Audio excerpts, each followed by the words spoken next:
Today's episode is brought to you by Positively Productive Systems, whose mission is to be the antidote to your stress and to provide compassionate productivity resources and coaching that help you heal and achieve. Be sure to check out both free and paid resources at positivelyproductive.com/resources.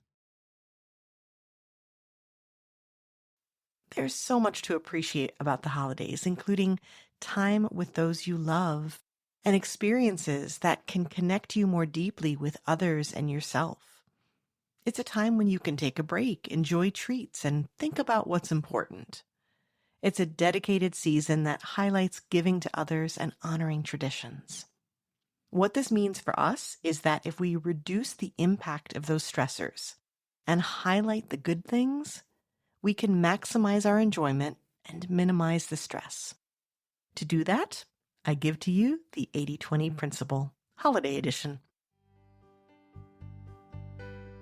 You're listening to the Positively Living Podcast. I'm your host, Lisa Zawrotny, founder of Positively Productive Systems and a productivity coach certified in positive psychology and stress management. Join me as we explore ways to live a more proactive, positive life with episodes on productivity, self-awareness, mindset, entrepreneur life, habits and systems, simplicity, fun, and more. I understand overwhelm personally as a multi-passionate entrepreneur, wife and mom to kids and cats, and as a caregiver. I'm here to help you choose what's right for you so you can do less, live more, and breathe easier. Sound good? Let's get to it. Welcome to the Positively Living Podcast. I'm your host, Lisa, and I'm so grateful you've joined me today as we dig back into one of my favorite productivity techniques, specifically to make one of my favorite seasons much less stressful. Today, we're going to apply the 80-20 principle, also known as the Pareto principle, to our approach to the holiday season. I go over the 80-20 principle in detail in episode 199 on using it to leverage a better life. Today, we'll review it and get specific on how we can apply it to a season known for wonderful things like singing, sparkling lights, and sweets, but sadly also for high levels of stress. As much as we may love the holiday season, and I really do, there are quite a few reasons people struggle with it and experience increased stress, including financial pressure. The pressure to buy gifts, decorations, and food can strain daily budgets and increase anxiety and worry. Family dynamics. Spending extended time with family, especially if their relationships were already strained, can be triggering. Social expectations. The pressure to attend social events and sometimes contribute to them, all while maintaining a cheerful demeanor. Yay, the holidays. That could be so overwhelming even for the most extroverted people. Loneliness and isolation. For those who are alone or have experienced a loss, the holidays can highlight that grief and exacerbate feelings of loneliness and isolation. And then overwhelm and exhaustion. The additional tasks and commitments associated with the holidays that are often added onto an already overfull plate can lead to burnout and exhaustion. Combine these with the disruption of regular routines and heightened expectations, and you have a season that's really challenging for so many people. The good news is there's so much to appreciate about the holidays, including time with those you love and experiences that can connect you more deeply with others and yourself. It's a time when you can take a break, enjoy treats, and think about what's important. It's a dedicated season that highlights giving to others and honoring traditions. What this means for us is that if we reduce the impact of those stressors and highlight the good things, we can maximize our enjoyment and minimize the stress. To do that, I give to you the 80-20 Principle, Holiday Edition. The 80-20 principle states that for many outcomes, roughly 80% of the effects or outcomes come from 20% of the causes or inputs. It's known as the Pareto principle because it was discovered by an Italian economist, Vilfredo Pareto, in the 1890s. While studying his garden, of all things, Pareto noticed that only 20% of his pea plants were generating the majority of the healthy pea pods. You guessed it, 80% of them. That inspired him to consider the same uneven distribution in land ownership, that is, 80% of the land being owned by 20% of the wealthy. We have since seen this uneven distribution in so many aspects of life. Consider your closet, where it's likely that 20% of what you have in the closet is what you wear 80% of the time. Or how about your work or business or volunteer organization?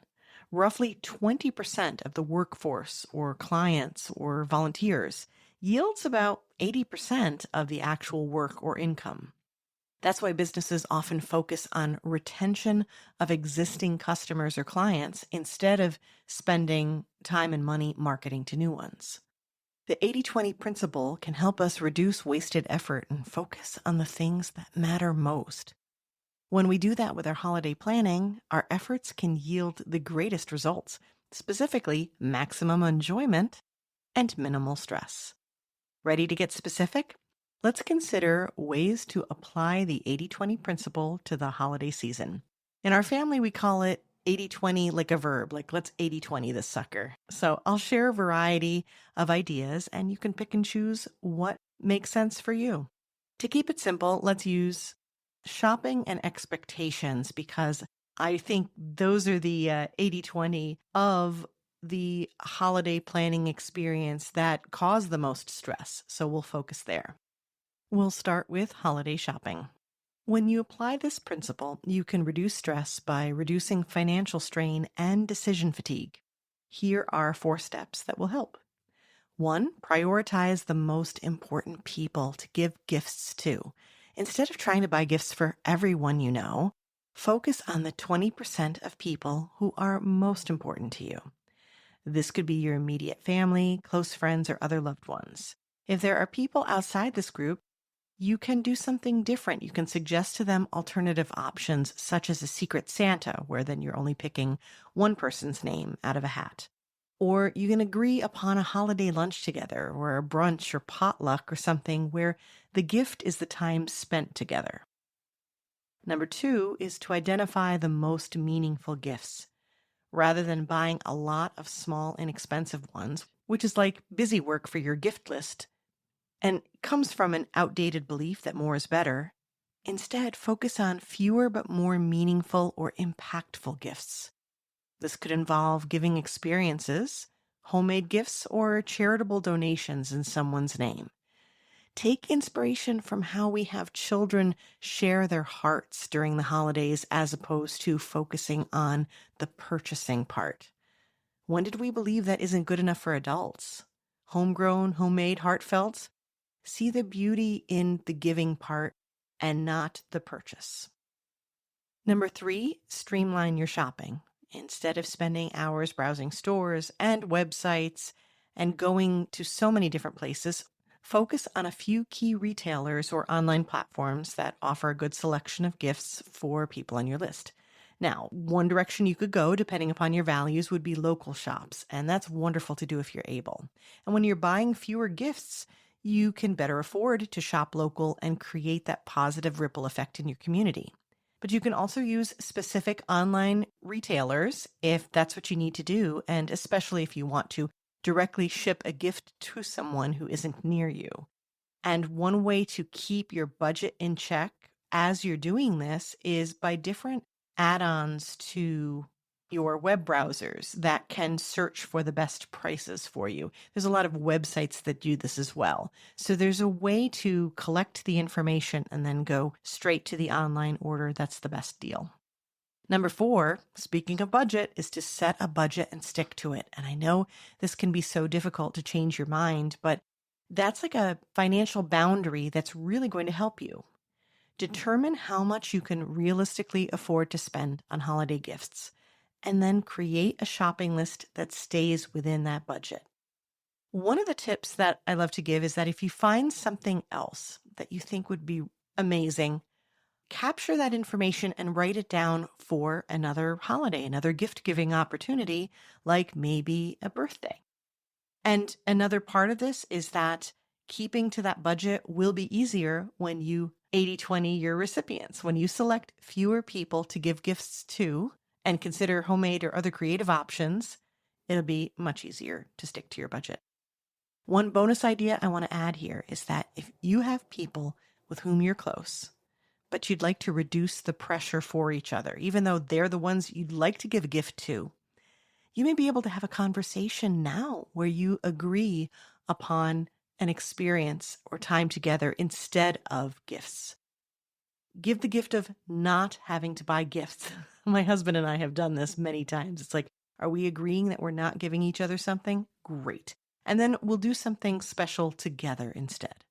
Choose instead to go out or maybe exchange favorite photos or memories or write something special to each other. And it can be fun and financially supportive to each other. And what a great way to celebrate. With a few adjustments and intentional choices, you can reduce the stress and financial strain associated with holiday shopping while still showing your loved ones how much you care. And isn't that the point? Now let's move on to managing holiday expectations, which is the second big stressor. This is often where we get caught up with that belief that we must do these things to have and to be so much to make this time of year magical, especially when we're parents, right? And it comes with such a beautiful intention because we want to make sure that the season is magical for those we love. Now, sometimes others have expectations too, but all too often it comes from us. So that's the first thing I want you to check is, are the expectations of what you need to do or supposed to be doing coming from you? Consider these steps to help ease that. 1, focus on your 20% experiences. What I mean by that is identify the 20% of your 80/20 here of holiday activities and traditions that bring you 80% of your joy and meaning. Prioritize these experiences and allow the rest to go. It's okay that you don't do them. I'll give you some ideas on what that could specifically look like in a minute, but one of the ways you can figure this out is by the question, it's not blank without blank. So for me, an example is, it's not Christmas without a tree and twinkle lights. We use this for movies and cookies and many other aspects of the holidays as well. So if you're curious, my answer for the movies and cookies is, it's not Christmas without watching White Christmas and Elf and eating sugar cookies. Gingerbread is a bonus. But again, for some years where we were extremely sad, we were grieving, we were very low energy, especially during my caregiver days, it would be sugar cookies and a couple movies and twinkle lights with the tree, and it was enough. 2 is to set realistic expectations. Instead of striving for a picture-perfect holiday, acknowledge that things are likely not going to go according to plan. Now, that doesn't mean that they're going to go completely off the rails, but the more you embrace imperfections and focus on the positive aspects of the season, the more you'll come to enjoy it and let go of the perfection and the perceptions that you have of what the holiday has to look like. 3, say no to excess. This is the simplifying time here. Avoid overcommitting to social events, activities, and obligations, especially because so many times we think that they're obligations. They don't have to be. Choose the 20% of those invitations or opportunities that align with your priorities and values. This goes back to what matters to you or to who matters to you. Select the places and the people you want to spend time with, not that you believe that you have to. Now, in fairness, sometimes there might be ones that you need to, like work functions. I get that. But say no wherever possible or negotiate an option like, I can attend, but only for a little bit at the end or a little bit in the beginning, or can I send cookies instead? I'm so sorry that I can't be there. You have the option to choose where you want to be and when, based on what and who matters to you and how much energy you have. In last week's episode, I talked about this concept. It's specifically when you need to say no to reduce stress. So I recommend listening to that if you haven't already, because it digs in deeper and it may help you make these decisions. Number 4 is to delegate and simplify. Don't try to do everything yourself, and don't mistake complexity for value. Just because something's more complicated or complex doesn't mean that it's better. Sometimes quite the opposite. So where you can, delegate tasks to others. Have them help. Have everybody pitch in. It's a team effort. And find ways to simplify your approach wherever possible for holiday preparations. And not only does it make it easier for you, it actually makes it easier to get that help, to delegate. And sometimes it becomes a much preferred approach. One example from our holidays is a tradition for Christmas Eve we've been doing since the kids were little out of necessity to change things up a bit and make them simpler. I was always overwhelmed by the festivities of the evening and trying to get dinner on the table. So we started doing something super simple called Appa-Dinner. It's a meal entirely of appetizers, all our favorites, and we do it on purpose. It came from leaning into what would work well for us at the time and has now become our new tradition. It's what everyone looks forward to. It's all our favorite foods that we get to share. And it's very easy, especially now that I have teens, for everyone to pitch in together and pull it together very quickly. As I mentioned earlier, when you are choosing holiday activities, you want to be selective, limiting your choices to the aspects and people that matter most. And for many people, the following things would fall into that 20% that brings 80% of joy and meaning to your holidays. Spending quality time with loved ones, sharing meals, playing games, having meaningful conversations, and enjoying each other's company. Engaging in cherished traditions, lighting candles, decorating a tree or a menorah, singing carols, maybe attending church. Acts of giving and kindness. So volunteering, donating to a charity, helping those in need, remembering that it's a season of giving. Creating new memories, exploring a new place, trying a new activity, trying a new tradition, fighting with a new puzzle. We love to do that. Maybe even watching a new movie, trying something new together and trying a new tradition because it will fit into your energy and your situation better. Who knows? It might be something that stays with you, like Appa-Dinner. And also reflecting on gratitude, taking time to appreciate the good things in life and express gratitude for all of that and for each other. Speaking of which, I am so grateful for you that we have this time together and hoping that I can continue to inspire you. So I'm curious, has this inspired you? Does any of this resonate with you? Can you think of something that I didn't mention, anything I missed? I welcome you to message me with your thoughts and your feedback about this. These examples are intended to inspire you and to get you thinking about what your best holiday season might look like. What's most meaningful and joyful is up to you. You get to choose. One additional idea I want to mention quickly before we finish up is how decluttering can make its way into simplifying and stressing less during the holidays. When you declutter your physical space ahead of time, it makes decorating and organizing so much easier. When you declutter your mental space, it makes focusing and preparing far less stressful. And when you approach gift giving in a clutter-free kind of way, focusing on experiences instead of things, you significantly reduce the majority of the stress that is experienced over the holidays. If you'd like to be inspired to declutter more, I got you. You'll want to check out the declutter playlist on the podcast page of the website. That's positivelyproductive.com/podcast.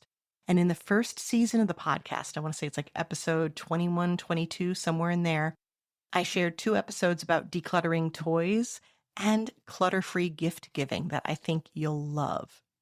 As we wrap up, I hope you feel inspired and encouraged to know that when you choose what resonates most with you, what matters most, you can't help but change your holiday experience for the better. And as a bonus, you will very likely change your loved one's experience for the better too. When you can be more present and prioritize what truly matters, you'll reduce stress and create a more enjoyable and meaningful holiday season.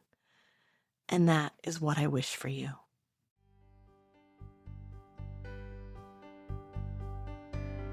Thank you for joining me today. Your time is precious and limited, and I'm honored you chose to spend it with me.